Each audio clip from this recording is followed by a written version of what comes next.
कोशिश करो, मार्क करें। एक्सरसाइज 7.2 इंट्रो पार्ट हो गया था डियर। अब एग्जाम्पल भी कर लिए थे, अब आते हैं एक्सरसाइज पर। सब बंद करो बेटा, कुछ नहीं, ख़त्म करो। पहला क्वेश्चन ही बड़ा प्यारा क्वेश्चन लिया इन्होंने, बहुत इंपॉर्टेंट क्वेश्चन है। कह रहे हैं कि एक ट्रायंगल है ABC। क्या भैया? एक ट्रायंगल ABC, उसमें AB बराबर AC, ऐसा उसमें दिया गया, क्वेश्चन दिया गया। ठीक है, पढ़ लेना आप क्वेश्चन, मैं तो डाटा लिखा है बस। ये हमारे पास एक क्या दिया गया भाई साहब, एक ट्रायंगल दिया गया है डियर ABC, और ये एक ऐसा ट्रायंगल दिया गया है कि जिसमें AB बराबर क्या है AC। हम नहीं कह रहे हैं, ऐसा क्वेश्चन में दिया गया है। ठीक, अच्छा ओके। फिर कह रहे हैं the bisector of angle B। अब यहीं से बस स्टोरी शुरू होती है, यहीं से स्टोरी शुरू होती है। तो ध्यान देंगे भाई साहब, एंगल B ये रहा, ये पूरा एंगल B है डियर। कह रहे हैं इसका बाइसेक्टर मतलब एक ऐसी लाइन बीचों बीच में से जाएगी जो इस एंगल को दो इक्वल पार्ट्स में डिवाइड कर देगी। अगर ये एंगल बाई चांस मान लो 60 का है तो 30-30, 40 का है तो 20-20। ठीक है, एंड एंगल C और इसका बाइसेक्टर, दोनों के बाइसेक्टर जाएंगे तो एक पॉइंट पर मिलेंगे। इस पॉइंट का नाम क्या है? O। क्या है डियर? O। तो इसका बाइसेक्टर भैया ये रहा और इसका बाइसेक्टर ये रहा। क्लियर है? और ये दोनों किस पॉइंट पे मिले आके भैया? O पॉइंट पे। अच्छा, यहाँ तक कोई दिक्कत? अब एक बात सुनो, और यहीं से सारा खेल शुरू है, सारे बच्चे समझेंगे। AB बराबर AC है, AB बराबर AC, तो पक्की बात है ये दो एंगल भी बराबर रहे होंगे।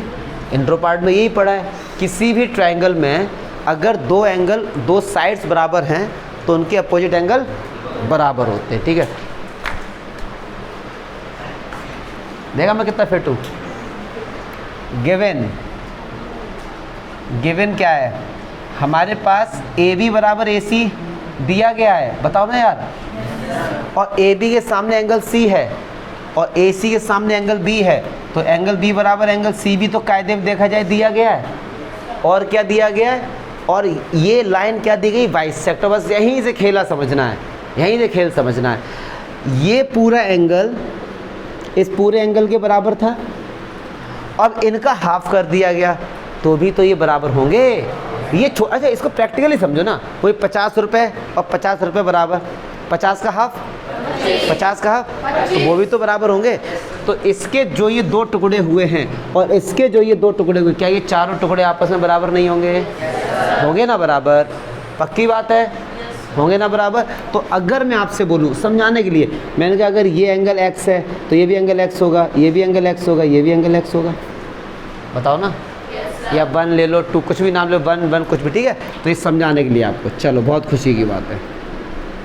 तो ऐसे ही यहाँ पे हम लिख सकते हैं चारों एंगल के नाम हम यहाँ पे लिख देते हैं कि भैया हमारे पास इस एंगल का नाम क्या होगा? ABO। तो मैं ऐसा करता हूँ, इस एंगल को नाम 1 देता हूँ, इसको 2, इसको 3 और इसको 4। तो क्या हम ये बोल सकते हैं एंगल 1 बराबर एंगल 2 बराबर एंगल 3 बराबर एंगल 4? चार एंगल भी तो बराबर हैं। अब आ जाओ, क्या प्रूफ करना है? पहला वाला जो हम लोग प्रूफ करने जा रहे हैं, पहला वाला प्रूफ करना है OB बराबर OC। अब गौर फरमाएंगे सारे बच्चे और ट्रायंगल OBC को देख के मार डालो। OBC को देखो, बस OBC को, और किसी को मत देखो, OBC को देखो। ठीक है, केवल OBC ट्रायंगल है भैया, जान सी ट्रायंगल है OBC। क्या ये दोनों एंगल बराबर हैं? क्या ये दोनों एंगल बराबर है? 2 और 3 बराबर है।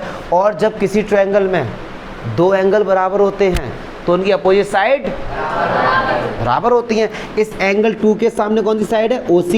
एंगल 3 के सामने कौन सी है? तो बस इतना लिख दो, वी नो दैट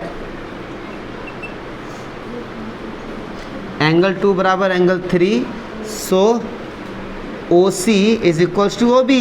खत्म कलेस, पहला खत्म। क्लियर है? पहला खत्म। अगर किसी ट्रायंगल में दो एंगल बराबर, उनकी अपोजिट साइड बराबर, अगर आप लिखना चाहते हो तो लिख दो इक्वल साइड और इक्वल अपोजिट एंगल। लिखना चाहते हो तो लिख के आ जाओ। ठीक है, या लिख दो बाय द थ्योरम। क्या लिख दो? By the theorem. चलो जी, पहला हो गया डियर। सेकंड, हाँ, अरे यार कहाँ से पकड़ ला इसे। चलो, हाँ ये बड़ा प्यारा क्वेश्चन है। कह रहे second A O bisect angle A, तो इसका मतलब पहले इससे इसको मिलाओ, ये मिला दिया हमने। कह रहे ए ओ यही तो है, इसने एंगल ए को बाइसेक्ट किया है, बाइसेक्ट करने के बाद ये वाला एंगल इसके बराबर हमको प्रूफ करना है, ठीक है। तो हमको क्या प्रूफ करना है, ए ओ बाइसेक्ट एंगल ए तो प्रूफ करना ही है, इसका मतलब ये वाला एंगल इसके बराबर दिखाना है। तो क्या करो, इन दोनों ट्रायंगल को आपस में क्या दिखाने की कोशिश करेंगे, पक्की बात है। तो triangle O A B and triangle O A C, ठीक है सर। मत बात करो पीछे बैठे बैठे, या अगर बात करनी तो ऐसी टेक्निक लेके आओ कि आपस बात करो यहाँ तक आवाज़ ना आए, ऐसा कुछ जुगाड़बाजी करो है ना, बहुत पिटोगे। चलो जी, अब देखो ए बी बराबर ए सी, कैसे पता, हम नहीं कह रहे भाई साहब। और ए ओ या ओ ए बोल दो, क्या है, कॉमन। क्या है डियर, ये किसका मन, कॉमन। अच्छा, और ओ बी बराबर ओ सी, ओहो ओ बी बराबर, कैसे पता, हमने प्रूफ किया है, ये नहीं गिवन है, फिल्म क्या तो गिवन है, ये हमने क्या, हमने प्रूफ किया है। तो बस तीनों साइड है, साइड से triangle O A B congruent triangle O A C. अब एक बात ना सुनो यार, अब एक बात सुनो, अगर कोई भी दो ट्रायंगल आपस में कॉन्ग्रुएंट हैं तो उनके करस्पॉन्डिंग पार्ट क्या होते हैं, बराबर। एंगल ए बराबर एंगल ए इसमें ये वाला है, एंगल ए इसमें ये वाला है। तो हम यहाँ पे लिखेंगे इस वाले एंगल का नाम क्या होगा डियर, बी ए ओ बराबर सी ए ओ। कैसे पता, चंद्र प्रकाश चौधरी तिलपता वाले, ठीक है। Corresponding part of a congruent. कोई दिक्कत है तो बताओ, कल भी बताया था, आज भी देख लो, एक तरह से आपका रिवीजन हो रहा है। अच्छे क्वेश्चन सही। चलो आ जाओ सेकंड। ये कह रहे हैं कि एक जो ए बी सी है, ये हमारे पास एक ट्राइएंगल है, इसमें ए डी जो है, ए डी ये परपेंडिकुलर का साइन होता है, परपेंडिकुलर बाइसेक्टर है, किस पे, बी सी पे। बड़ा मजा आने वाला है। एक तो ये परपेंडिकुलर मतलब ये एंगल 90, तो ये कितना होगा 90, और बाइसेक्टर ऑफ बी सी मतलब बी सी को दो इक्वल पार्ट्स में, मतलब जो बी डी है वही हमारी सी डी है। तो हमसे बोला गया है प्रूफ करो कि ए बी बराबर ए सी, मतलब आइसोसेलेस ट्रायंगल प्रूफ करना है। तो इनमें इन दोनों ट्रायंगल को आपस में क्या दिखा दो, चलो डियर सबसे पहले क्या गिवन है इसको लिख दो, एंगल डी बराबर एंगल डी 90 और बी डी बराबर सी डी, और हमें क्या प्रूफ करना है, टू प्रूव ए बी बराबर ऐसे प्रूफ करना है। तो भाई आ जाओ, ठीक है। चलिए, तो triangle A B D and triangle A C D, ठीक है। अच्छा देखो, जब दोनों ट्रायंगल का नाम लिए ए डी किसका मन, ठीक है। बी डी बराबर, कैसे पता, हम नहीं कह रहे, गिवन है। एंगल डी कैसे पता, भैया परपेंडिकुलर का मतलब तीन बातें आ गई, A D B D angle D. अब ये चेक करो क्या एंगल डी बीच में आ रहा है, तो देखो ए डी ये है, बी डी ये है, एंगल डी बीच में आ रहा है। तो साइड एंगल साइड से triangle A B D congruent triangle, और अगर कोई दो ट्रायंगल बराबर होते हैं तो उनके करस्पॉन्डिंग पार्ट बराबर होते हैं। ए बी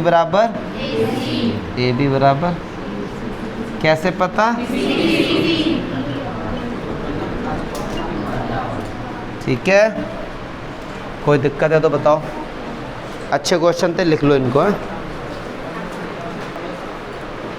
दोनों क्वेश्चन इंपॉर्टेंट क्वेश्चन है, सारे बच्चे गौर फरमाएंगे जरा। देखो भैया कह रहे हैं, चलो पहले पढ़ते हैं क्या गिवन है क्या नहीं, उसको देखते हैं। कह रहे हैं A B C is an isosceles triangle. Isosceles triangle है, दो साइड इक्वल होगी, पक्की बात है। In which B E and C F are drawn to equal sides A C and A B. बहुत से बच्चे इसमें कन्फ्यूज होते हैं, वो सोचते हैं बी ई और सी एफ इक्वल, नहीं, यहाँ तो साफ साफ बोला गया है कि आइसोसेलेस है तो ए सी बराबर A B, equal sides A C बराबर ए बी।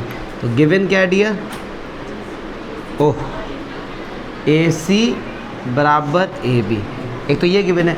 और कह रहे हैं ये एल्टीट्यूड है, मतलब एंगल E 90 दिया गया है, और एंगल एफ 90 दिया गया है। हमको क्या प्रूफ करना है? हमको प्रूफ करना है कि so that altitudes are equal, जो एल्टीट्यूड्स है मतलब बी ई और सी एफ ये आपस में क्या दिखाना है? इक्वल। तो बस ये तो खैर बच्चों ही वाला है। ऐसे दो ट्रायंगल आपको लेने हैं। अच्छा समझा करो, ऐसे दो ट्रायंगल लो जिनमें गिवन का भी यूज़ हो जाए, जो प्रूफ है उसका भी यूज़ हो जाए। तो ऐसे दो ट्रायंगल लेने हैं। तो मैं ऐसे एक ट्रायंगल लेता हूँ, गौर फरमाइए जरा, ए बी ई, और एक ट्रायंगल लेंगे ए सी एफ। ठीक है, ए बी ई ये रहा, ये ए बी ई और ए सी एफ। दो देखो दोनों में एंगल ए कॉमन आ रहा है। जब इस ट्रायंगल का नाम किया तो भी एंगल ए आ रहा है, इसका नाम लिया तो भी। तो एंगल ए बराबर एंगल, कोई दिक्कत, कॉमन। ठीक है, ए बी बराबर ए सी तो गिवन है, हम नहीं कह रहे हैं। ए बी बराबर ए सी गिवन है, ऐसा हम नहीं कह रहे भैया, गिवन है ये। ठीक है, अच्छा, और दो ए बी ई में एंगल ई 90 है और दूसरे वाले में एंगल, तो दो एंगल आ गए और एक साइड आ गई। देखो जब दो एंगल एक साइड आ जाए तो एंगल साइड एंगल लगा दो या ए एस लगा दो, दोनों ही ठीक है, मार्क्स किसी में नहीं घटेंगे। टीचर समझता है क्यों? किसी ट्रायंगल में अगर दो एंगल बराबर है तो तीसरा तो ऑटोमेटिक बराबर हो जाएगा। ठीक है, तो जब दो एंगल आ जाए ना तो आंख बंद करके ए एस लगा दो या ए एस से लगा दो, कोई ऐसी टेंशन वाली ज़्यादा बात नहीं। बट कोशिश करो, एंगल ए ये रहा और एंगल ई ये रहा, इनके बीच की साइड क्या है? ए ई, लेकिन ए ई तो है नहीं, हमारी कौन सी है? ए बी है। तो क्या लिखेंगे? Angle angle side. तो triangle A B E congruent है। अब देखो एंगल ए किसके बराबर है? एंगल ए पहले आ रहा है तो एंगल ए पहले आएगा। ई किसके इक्वल है? एफ के। ई एंड में आ रहा है तो एफ, ए का काम हो गया, एफ का काम हो गया, क्या बचा? सी। तो भाई साहब ये दो ट्रायंगल आपस में क्या होगा डियर? कॉन्ग्रुएंट। तो बी ई बराबर सी, यही तो प्रूफ करना था। देखो बी ई बराबर कैसे पता? C P corresponding part of a congruent. खत्म खत्म। इधर आ जाओ क्वेश्चन नंबर 4 में, इंपॉर्टेंट क्वेश्चन है ये। चलो ये देखो, पहले इसमें बड़ा मजा आने वाला है। क्यों मजा आने वाला? देखो ज़रा, इसमें बहुत से बच्चे समझ नहीं पाते एक्चुअली में क्या गिवन है, क्या दिया गया। कह रहे हैं A B C is a triangle in which altitude B E and C F, to side A C and A B are equal. बच्चे सोचते ये इक्वल है, बच्चे सोचते क्या? लेकिन इसके दो आंसर है मेरे पास। अगर आप इसको इक्वल सोच लोगे तो प्रूफ भी तो यही करना है, तो ये तो इक्वल नहीं होंगे। अब आ जाओ इंग्लिश ग्रामर पे। सब्जेक्ट हमारा क्या है कि B E and C F to equal side A C and F E are equal. ये इसकी बात कर रहे हैं भैया, सब्जेक्ट ये है ना, स्टार्टिंग इसकी हुई है। तो बी ई और सी एफ इस बार बराबर दिए गए हैं। अगर आपने मान लो डाउट हो रहा है यार आपको, आपने कहा यार ए सी बराबर ए बी है, सोच लिया, मान लो गिवन ले लिया, तो प्रूफ भी तो यही करना था फिर। तो इसका मतलब बी ई बराबर क्या है? C F. ठीक, और ये एल्टीट्यूड है मतलब एंगल ई और एंगल एफ कितना दिया गया है? 90। ठीक है, चलो भैया प्रूफ करो। क्या करना है? ए बी ई और ए सी एफ को क्या दिखाना है? कॉन्ग्रुएंट। तो देखते हैं, वही तो अभी किया था हम लोगों ने, देखते कैसे होगा। जब दोनों ट्रायंगल का नाम लिया तो एंगल ए कॉमन। मुझे नहीं लगता इसमें कोई डाउट होगा। अच्छा जी, एंगल ई इसमें 90 है, एंगल एफ, और क्या दिया गया हमको? और हमको क्या दिया गया? बी ई बराबर, ये भी दिया गया। चलो देखो, एंगल ए ये रहा, एंगल ई ये रहा, और एक साइड कौन सी? बी। तो क्या हो जाएगा? एंगल एंगल साइड से, एंगल एंगल साइड से triangle A B E congruent triangle A C. अगर ये है तो ए बी बराबर क्या हो गया? कैसे पता? कोई डाउट नहीं होना चाहिए। अब ये मत मैंने फास्ट कर दिया, सिंपल था बेटे, देख लो ज़रा।